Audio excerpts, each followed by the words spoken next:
first video kita nih, kita bakal bahas materi tentang sekuritas dilusian dan laba per share.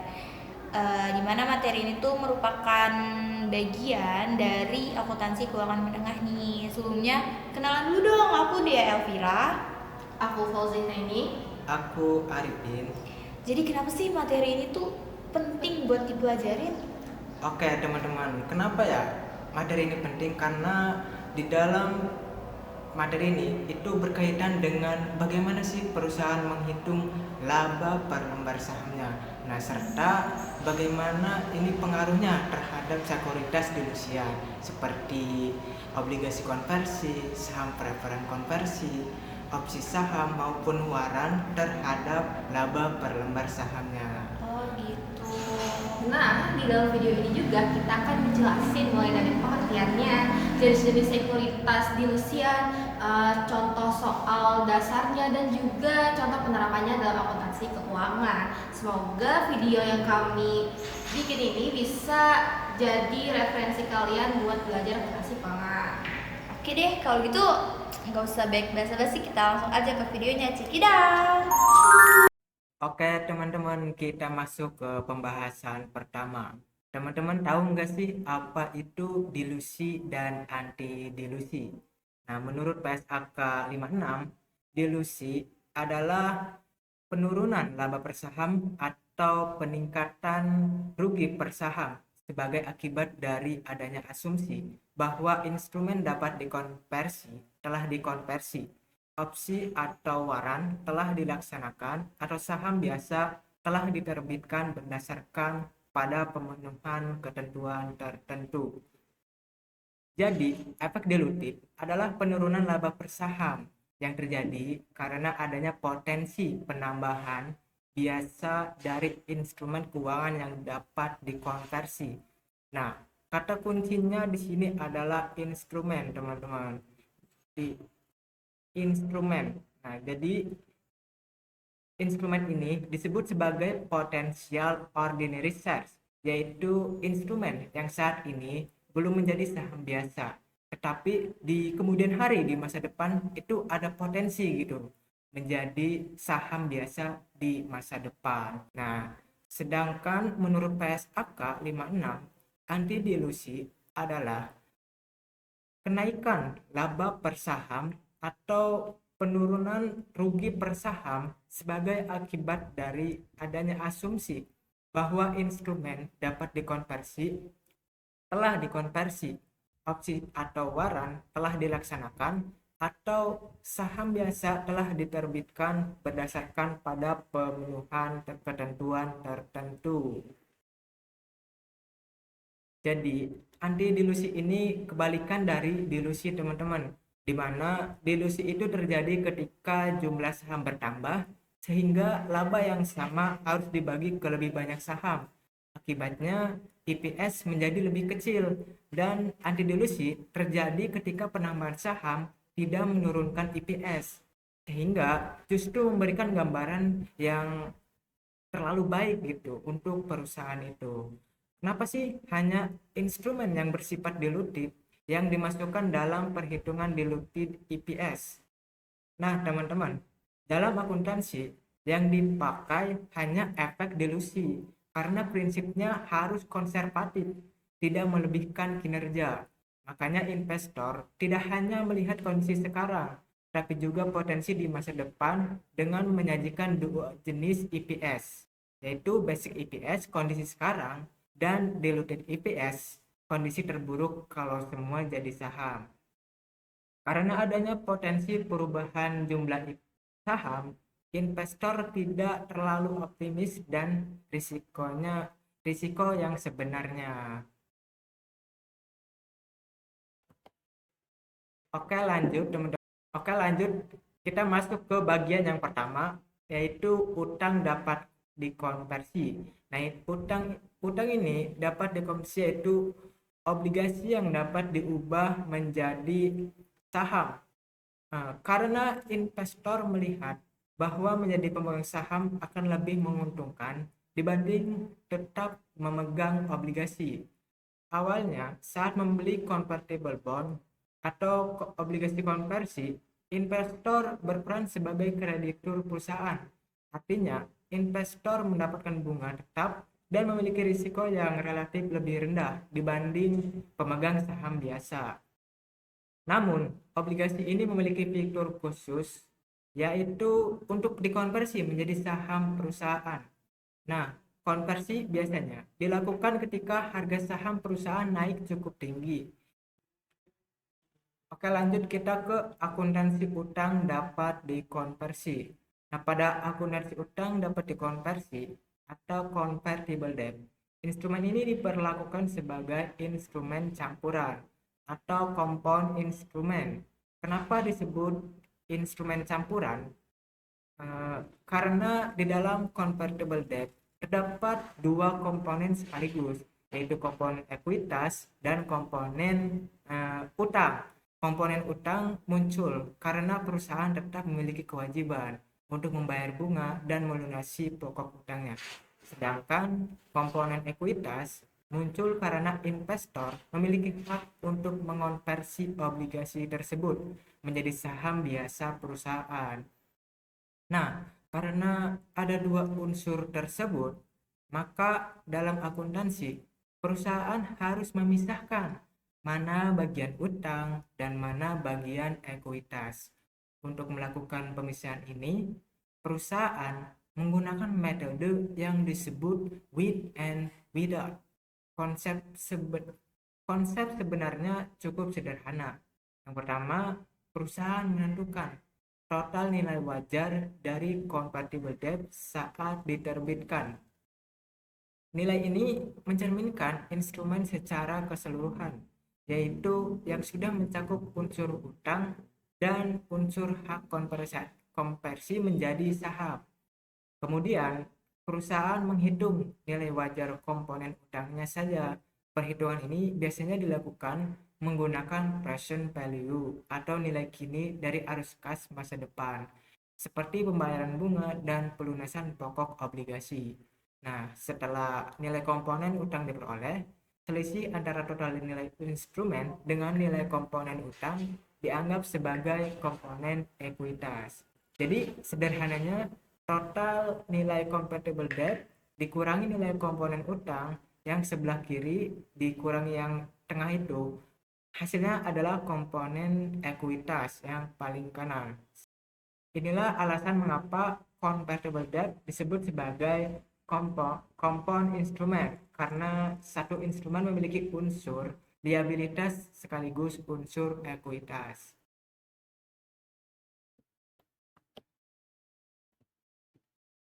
Oke, karena kita sudah menjelaskan terkait obligasi konversi, nah sekarang kita masuk ke contoh soal. Nah, di sini ada kita masuk ke bagian jawaban dari soal itu untuk melakukan pencatatan bagian akuntansinya. Nah, bagaimana sih cara melakukan pencatatannya? Nah, di sini ada akuntansi pada saat penerbitannya. Jadi, saat penerbitan itu kita melakukan pencatatan untuk menjurnal bagian obligasi konversi ini. Jadi, pencatatannya, nah karena ada dua unsur tersebut, maka total nilai obligasi harus dipisahkan jadi bagian liabilitas dan bagian ekuitas. Langkah pertama adalah menghitung komponen liabilitas atau komponen utangnya terlebih dahulu. Untuk menghitung komponen utang, kita menggunakan suku bunga pasar obligasi biasa, yaitu 9%. Kenapa sih menggunakan 9% dan bukan 6%?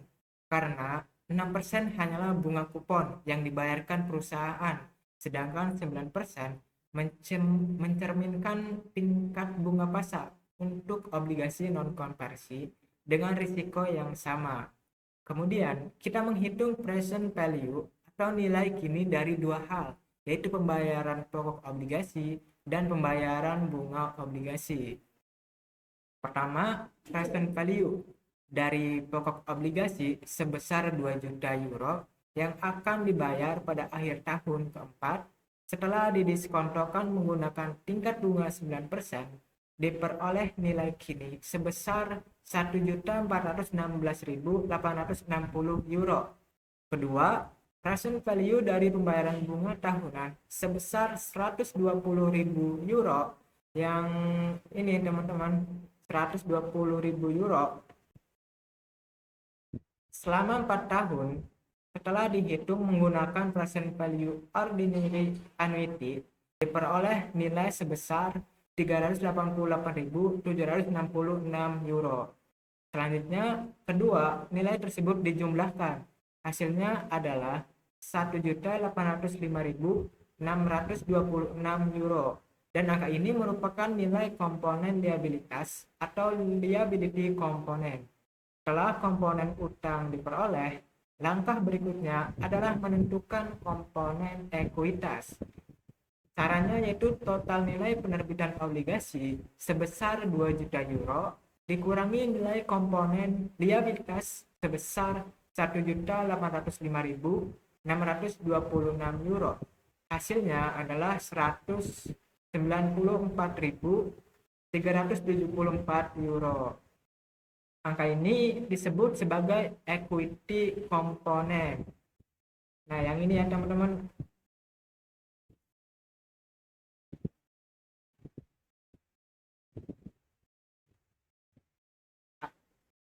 Atau bisa disebut juga komponen ekuitas, yaitu nilai dari hak investor untuk mengonversi obligasi menjadi saham biasa. Selanjutnya, perusahaan ini kan waktu awal ini penerbitannya, perusahaan membuat jurnal pencatatan saat penerbitan obligasi. Nah, kas atau cash dicatat sebesar 2 juta euro karena perusahaan menerima uang sebesar itu dari investor. Kemudian ada bonds payable dicatat sebesar 1.805.626 euro, yaitu sebesar komponen utangnya. Dan selisihnya dicatat ke akun share premium conversion equity sebesar 194.374 euro sebagai komponen ekuitas. Jadi inti dari soal ini adalah bahwa convertible bond atau convertible debt tidak dicatat seluruhnya sebagai utang, melainkan harus dipisahkan antara unsur liabilitas dan unsur ekuitas karena instrumen ini memiliki fitur konversi menjadi saham.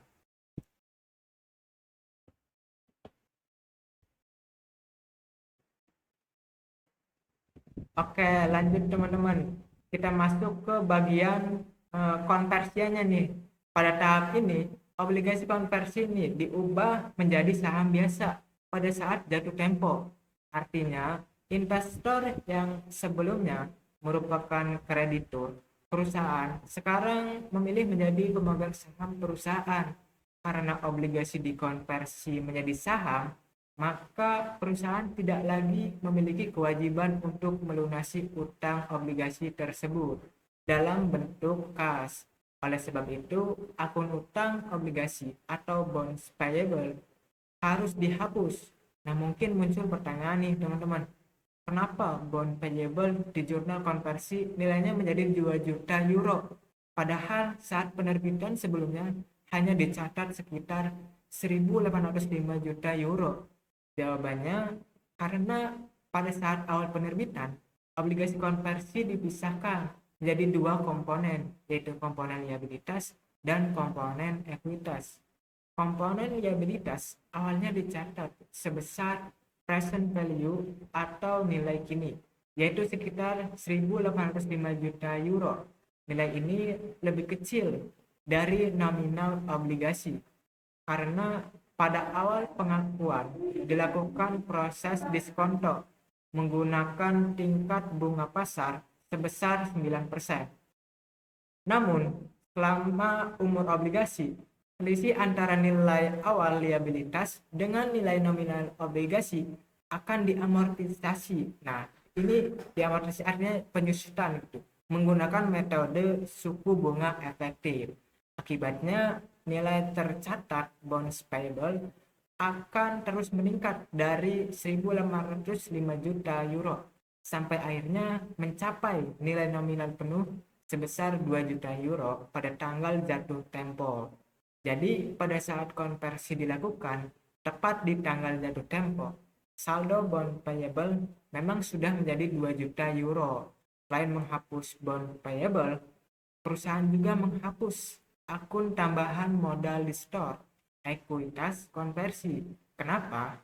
Karena akun ini sebelumnya mencerminkan hak investor untuk melakukan konversi, dan sekarang hak tersebut sudah digunakan. Selanjutnya, perusahaan menerbitkan saham biasa baru. Dalam soal disebutkan bahwa setiap obligasi dapat dikonversi menjadi 250 lembar saham biasa, dan jumlah obligasi yang beredar adalah 2000 lembar. Maka jumlah saham yang diterbitkan adalah 2000 dikali 250 sehingga menghasilkan 500.000 lembar saham biasa. Karena nilai nominal saham adalah 1 euro per lembar, maka akun modal saham biasa atau share capital ordinary dicatat sebesar 500.000 euro. Kemudian sisanya dicatat sebagai tambahan modal di store, saham biasa atau share premium ordinary. Jadi secara keseluruhan, jurnal ini menunjukkan bahwa perusahaan menghapus utang obligasi dan menggantinya dengan ekuitas dalam bentuk saham biasa. Dengan kata lain, status investor berubah nih dari pemberi pinjaman menjadi pemilik perusahaan tersebut. Oke, mungkin selanjutnya pembahasan selanjutnya akan dilanjutkan dari rekan saya, yaitu mungkin cukup dari saya. Terima kasih.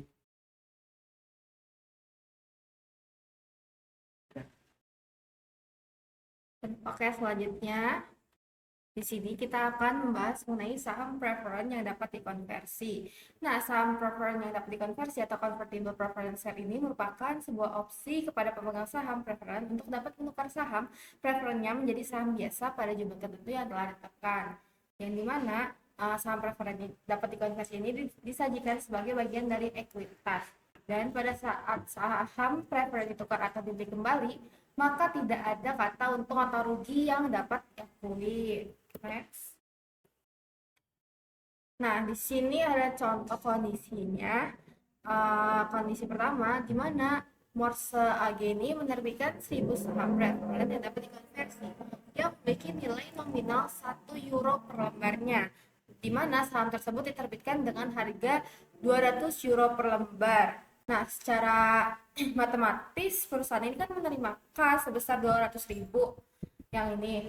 Nah, tapi secara akuntansi kita ini harus memisahkan nilai nominal dengan kelebihannya, yang dimana 1000 euronya ini masuk ke akun share capital, yang ini 1000 dikali 1 euro, dan sisanya 199 ini masuk ke akun share premium atau share premium conversion equity. Jadi kita klasifikasikan si 199.000 euronya ini kepada akun share premium conversion equity, dan angka 199 ini yang nanti akan menjadi cadangan saat konversi tersebut dilakukan. Dan next.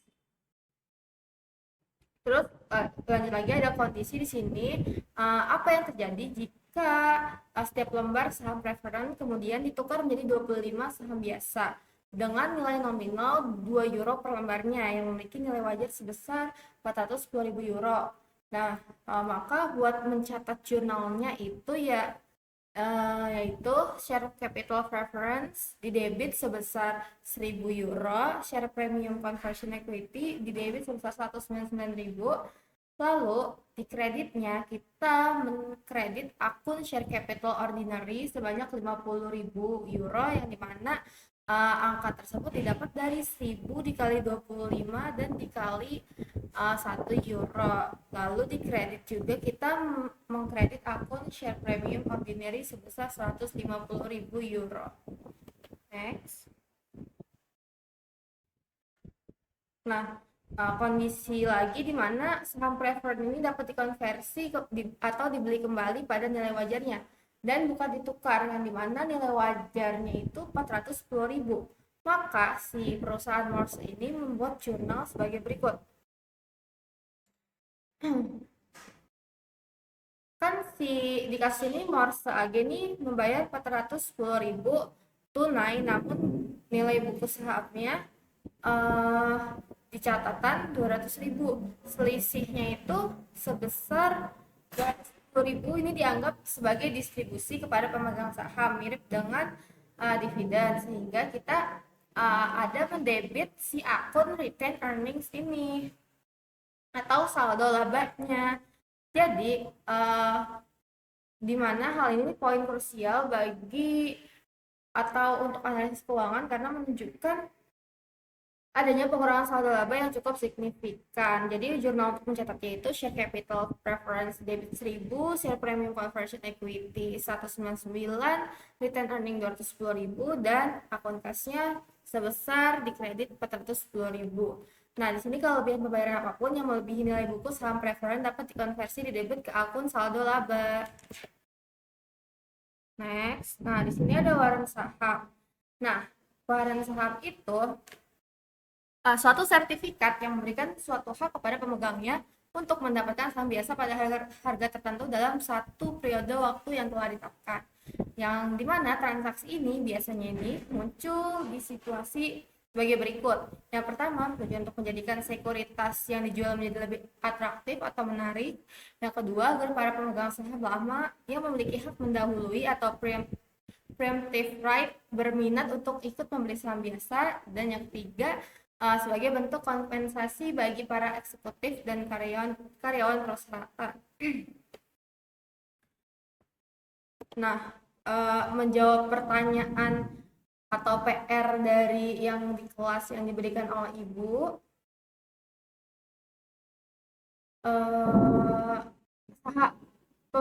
apakah waran itu hanya pemilik saham preferen saja, saham biasa saja, atau keduanya berdasarkan PSAK? Nah, jadi kalau berdasarkan PSAK 41 itu waran tidak terbatas hanya untuk pemilik saham preferen atau saham biasa saja, yang dimana perusahaan ini dapat menerbitkan waran kepada pihak manapun, termasuk sebagai pemanis pada obligasi. Dalam konteks right issue atau IPO, waran umumnya diberikan kepada investor yang membeli saham baru yang biasanya seringkali merupakan saham biasa.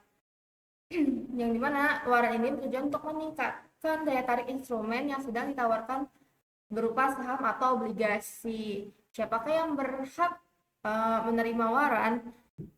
Jadi yang berhak menerima waran itu menurut PSAK yang pertama itu ada investor baru atau existing, yang dimana pihak yang membeli saham baru atau berpartisipasi dalam aksi korporasi. Lalu yang kedua ada pemegang obligasi, dan yang ketiga ada berdasarkan kesepakatan, yang dimana hal ini tuh siapa saja yang disepakati oleh penerbit atau si perusahaan ini. Oke, next. Waran saham diterbitkan bersama sekuritas lain. Nah, pada dasarnya waran yang diterbitkan bersama sekuritas lain merupakan opsi jangka panjang untuk membeli saham biasa pada suatu harga tertentu. Yang dimana poin pertama ini umumnya jangka waktu waran ini 5 tahun dan terkadang sampai dengan 10 tahun. Yang dimana perusahaan juga menggunakan metode with and without untuk mengalokasikan hasil di antara dua komponen yang ada. Di sini ada contohnya seperti yang ada di buku. Di sini kita langsung aja ke jurnalnya. Maka fair value of bond with warrants-nya sebesar 10.200.000. Terus less fair value of liability component at date of issuance 9.707.852. Equity component at date of issuance-nya sebesar 492.148. Next. Nah, selanjutnya apabila diasumsikan bahwa investor melaksanakan seluruh hak warannya, yaitu 10.000 lembar waran, satu waran untuk per satu lembar saham biasa, maka Siemens membuat jurnal sebagai berikut. Cash-nya berarti di debit sebesar 250.000, yang dimana hasil dari 10.000 dikali dengan 25 euro yang di awal tadi, terus share premiumnya sebesar 492.148, dan kita menjurnal kredit akun share capital ordinary sebesar 50.000 dan share premium ordinary sebesar 692.148. Mungkin selanjutnya akan dijelaskan oleh teman saya. Jadi selanjutnya mengenai akuntansi untuk kompensasi saham. Kompensasi saham itu bentuk imbalan yang diberikan perusahaan kepada karyawan, manajemen, atau pihak tertentu yang berbentuk saham perusahaan. Jadi fungsinya untuk memperoleh saham di masa depan. Bedanya dengan gaji biasa itu, kalau gaji kan dibayarkan dalam bentuk kas ya teman-teman. Nah, kompensasi saham ini eh, manfaatnya tuh karena penerima tuh nggak cuma memperoleh imbalan aja, tapi juga mempunyai keterkaitan langsung dengan perkembangan perusahaannya. Terus tentu saja tujuannya yang pertama untuk meningkatkan motivasi kerja karyawan, yang kedua mempertahankan karyawan berkualitas, yang ketiga mendorong peningkatan kinerja perusahaan. Berikutnya ada jenis-jenis kompensasi saham. Yang pertama ada stock option. Jadi itu hak yang diberikan kepada karyawan untuk membeli saham perusahaan dengan harga tertentu yang disebut exercise price. Yang kedua ada restricted stock. Jadi ini itu saham yang diberikan kepada karyawan, tapi kepemilikannya tuh baru sepenuhnya diperoleh kalau syaratnya udah terpenuhi. Nah, yang ketiga itu Employee Stock Ownership Plan atau ESOP. Jadi ini tuh program yang memungkinkan karyawan itu memiliki saham perusahaan secara bertahap gitu. Jadi step by step. Nah, berikutnya ada contoh soal, yaitu pada 1 Januari 2024 PT ABC memberikan 2.000 opsi saham kepada karyawannya. Nilai wajar setiap opsi adalah 15 dan masa vesting selama 3 tahun. Yang pertama kita bakal hitung total kompensasinya. Pertama, kita bisa kalikan 2.000 opsi saham ini dikalikan dengan 15 ini. Dapat hasilnya segini, 30.000. Terus berikutnya kita hitung beban per tahunnya. Karena kan masa vestingnya 3 tahun ya. Kita bisa hitung dari 30.000 yang hasil ini tadi dibagikan dengan 3, karena masa vestingnya 3 tahun, didapatlah sebesar Rp10.000 per tahun. Jadi dalam penulisan jurnalnya itu terdapat beban kompensasi sebesar 10.000 di debit dan akun kreditnya tambahan modal disetor opsi saham 10.000. Nah, yang berikutnya itu ada laba per saham. Laba per saham atau earning per share itu laba bersih yang diperoleh untuk setiap lembar saham yang beredar. Jadi ini tuh bisa membantu investor menilai profitabilitas perusahaannya. Di mana rumusnya itu EPS sama dengan laba bersih dikurangi dividen saham preferen dibagi dengan rata-rata saham biasa beredar. Di sini kita punya contoh soal PT XYZ pada tahun 2024 memiliki data laba bersih setelah pajak sebesar 850 juta, dividen saham preferennya 100 juta, saham biasa beredar dari Januari hingga Juli sebesar 100.000 lembar, Juli hingga Desember perusahaan itu menerbitkan saham baru sebanyak 20.000 lembar. Nah, jadi first step-nya yaitu kita cari dulu nih rata-rata tertimbang sahamnya dari Januari ke Juni, kan tadi menerbitkan 100.000 lembar saham ya. Dikalikan dengan 6/12, di mana 6 karena ini tuh periode dari Januari, Februari, Maret, April, Mei, Juni. 6/12 dikalikan dengan 100.000 dapat 50.000 lembar saham. Terus berikutnya itu Juli hingga Desember, karena dia kan menerbitkan saham baru sebesar 20.000 lembar. Jadi 100 saham tadi ditambah dengan 20.000 didapat 120.000 dikalikan dengan 6/12 sama juga 6-nya didapat dari periode bulan Juli yang terbit saham baru sampai Desember sama dengan 60.000 lembar saham. Dah ditambah itu untuk mendapatkan hasilnya, yaitu sebesar 110.000 lembar dari 60.000 tambah 50.000 lembar saham. Masuk ke hitung apps-nya, yaitu kita tinggal masukin aja nih laba bersih yang tadinya kan sebesar 850 juta dikurangi dengan dividen saham preferennya sebesar 100 juta dibagi dengan rata-rata saham beredar yang tadi kita udah dapat nominalnya sebesar 110.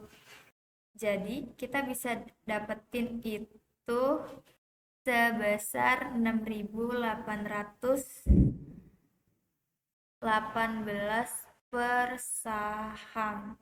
Jadi itu tuh setiap satu lembar saham bisa menghasilkan laba sebesar 6.811 rupiah selama tahun tersebut. Nah, itu tadi yang udah kita jelasin tentang dilusi saham sama earning per share. Semoga teman-teman bisa ngerti apa yang kita jelasin. Kalau kurang boleh langsung ditanya aja di kolom komentar. Jadi sekian video kita, kurang lebihnya mohon maaf. Bye bye. Bye bye.